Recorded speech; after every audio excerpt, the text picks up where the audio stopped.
Welcome to my channel. இன்றைக்கி நம்ம சந்தையாச்சி சமையலில் செய்ய போகிறது வாழைப்பழ குழிப்பணியாரம்.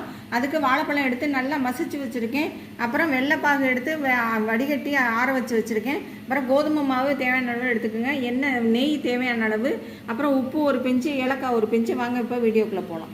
வச்சுருக்க வாழைப்பழம் கூட உப்பு ஏலக்காய் தூள் போட்டுக்கலாம். கோதுமை மாவு ஒரு கப்பு, தேவையான அளவு வெள்ளைப்பாகு எல்லாத்தையும் ஊற்றி நல்லா கெட்டியாக பிசைஞ்சிட்டு இப்போ காமிக்கிறேன். மாவு இந்த மாதிரி கெட்டியாக பிசைஞ்சுக்குங்க. நம்ம ஸ்பூனால் எடுத்து தான் நம்ம குழிப்பணியார சட்டியில் ஊற்ற போகிறோம்.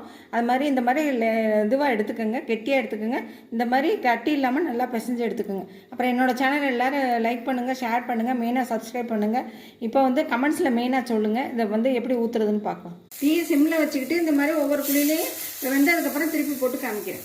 இப்போ இது ஒரு பக்கம் நல்லா வெந்துருச்சு, இந்த ஒரு பக்கம் திருப்பி விட்டு வெந்ததுக்கப்புறம் டிஸ்பிளேல வச்சுட்டு காமிக்கிறேன். நம்மளுடைய வாழைப்பழ பணியாரம் சூப்பராக ரெடி ஆயிடுச்சு. எல்லோரும் கண்டிப்பாக செஞ்சு பாருங்கள். அப்புறம் கமெண்ட்ஸில் சொல்லுங்கள், லைக் பண்ணுங்கள், ஷேர் பண்ணுங்கள்.